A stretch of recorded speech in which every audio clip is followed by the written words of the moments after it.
आदमी लोग डिमांड करता त्रिपुरा लैंड, वो तो बहुत बड़ा चीज बात करता हम लोग पर।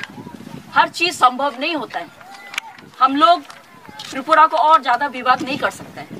फिर आस्ते आस्ते करके लड़ाई झगड़ा होके थोड़ा छोटा होते गया और अभी त्रिपुरा क्या है, एकदम चिकन छोटू हो गया। ऊपर से आदमी लोग डिमांड करता त्रिपुरा लैंड, वो तो बहुत बड़ा चीज बात करता हम लोग पर। हर चीज संभव नहीं होता है, हम लोग त्रिपुरा को और ज्यादा विवाद नहीं कर सकते हैं। पर अभी ज्यादा विवाद करने के लिए आ गया है बीजेपी सरकार और IPFT। हम लोग का जो हक है, जो हम लोग का चीज है, हम लोग का राज्य है, इसको आप बेच के BJP, IPFT, Mewar Jamatia, NC Debbarma, सब लोग हम लोग को बेच के दूसरा राज्य का आदमी, दूसरा देश का आदमी को लाएगा यहाँ पे।